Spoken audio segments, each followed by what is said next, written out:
There's going to be Here's our. somebody swipe it. I started cleaning up rivers back in the early 70s. And I've still been at it. I've helped a number of cities across the country do major river project cleanups, and I've been cleaning up here now off and on for about 8 or 10 years. I have heard of the first years. They took out about 120 tires and refrigerators and actually some engine blocks and other things that they pulled out. We don't get the big stuff anymore. That's pretty well cleaned up, but well, I've taken the equivalent of 3 big garbage bags full out just in about a 300-yard stretch this spring. What are you finding mostly? Plastic bottles, Walmart or plastic shopping bags all over the place. Now they're not dumped here; they blow in from someplace else. Yeah. But a lot of plastic bags, a surprising amount of liquor bottles,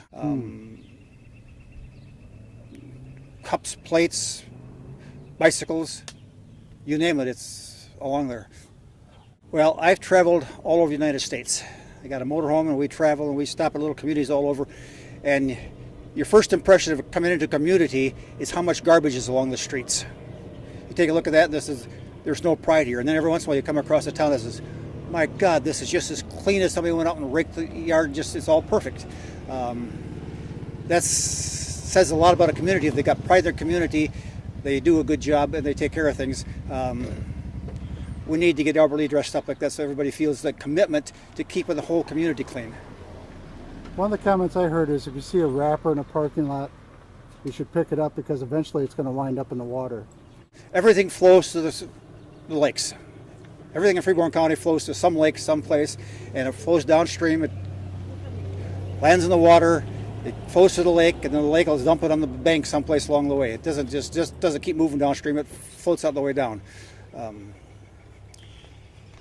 And you can say the fishermen are at fault. Yeah, they're somewhat, but not entirely. You got a lot of kids running around. You got boaters out there buy a six-pack and throw it overboard, and they wind up on the shore.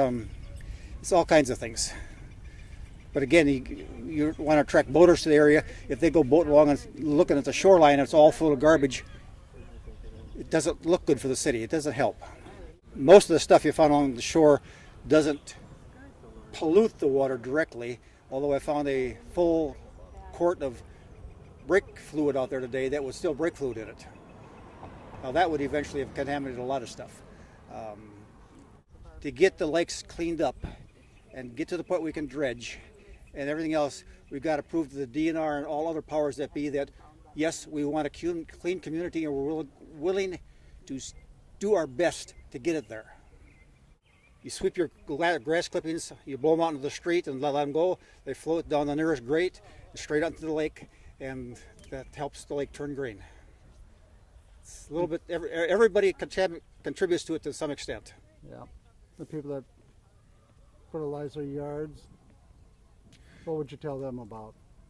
This is the time of year where they start putting the crab. Leave the phosphate out, and if you're going to spread a lot of nitrogen, do it 2 or 3 times during the summer instead of just once. So, because do it all at once, a lot of it's going to just simply wash out. So it's good to watch the forecast too, and don't apply it when there's good rain coming. Yeah, you want to shower after you spread it, but you don't want a heavy rain.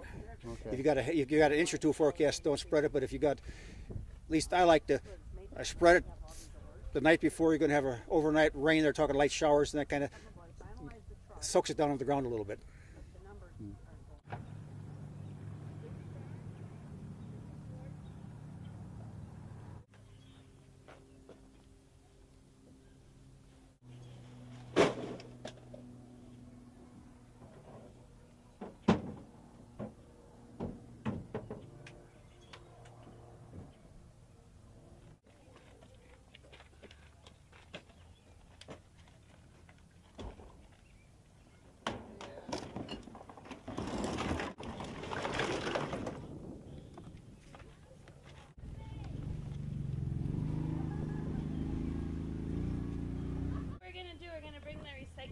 Around this side, and then we've got to fill up a couple of buckets with some water, and we're going to rinse the stuff that we think is recyclable.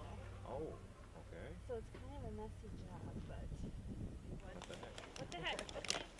So we'll kind of do that over here.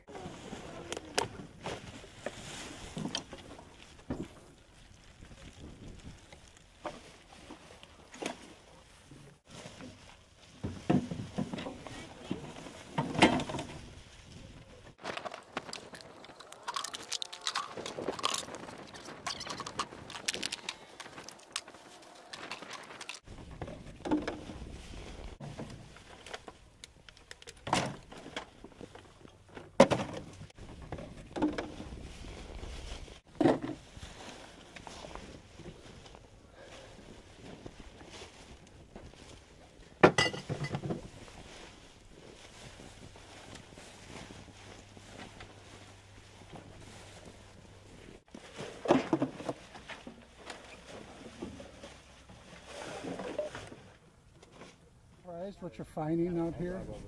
Yeah, actually I am. There's a lot of debris and garbage from ice fishermen and I believe just stuff that comes in from blowing off the highways and wherever not. But yeah, it ranges from everything from just simple pop bottles to propane tanks,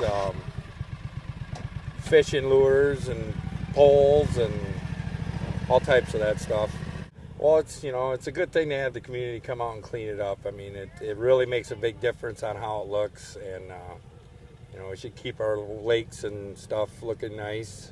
I don't get out on the lake a lot, but driving by it alone, just looking at it, to see garbage and debris all over, and people just walk past it and don't pick it up. And, well, it's a good thing just for exercise and to be out in the outdoors. It's a good thing just helping out the community. We don't ask for nothing in return, just to do it to have things look nice.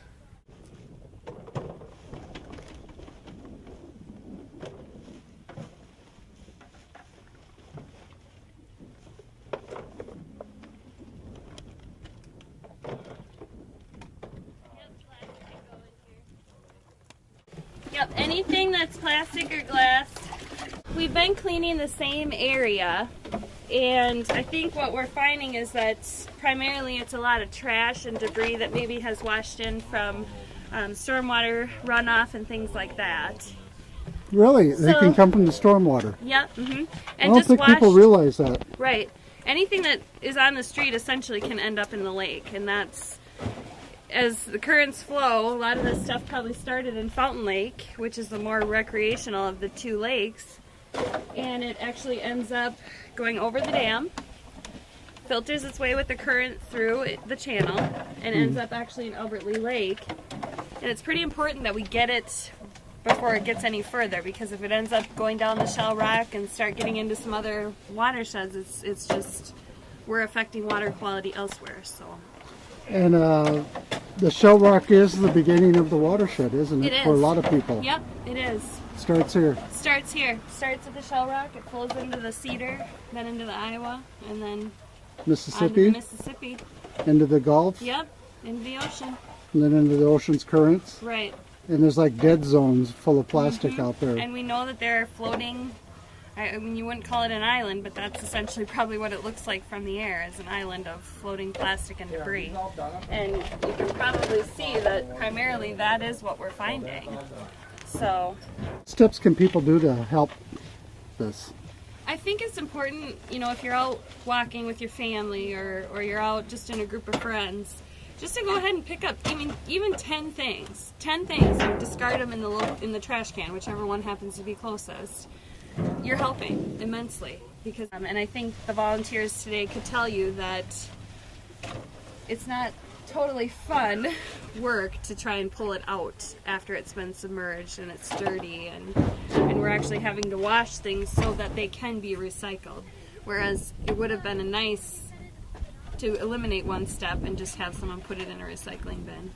And recycling is actually part of your city taxes for living in the city of Albert Lea. So for something that's included, it's very easy to get your own yellow recycling bin and put it out every other week.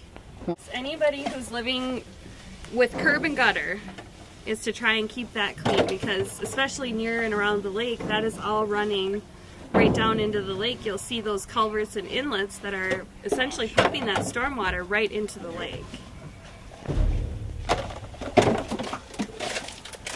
It is an annual event right now. We are looking at maybe getting together with Shine Fest, which is another group in Albert Lea that does volunteer work, and just making it a biannual event.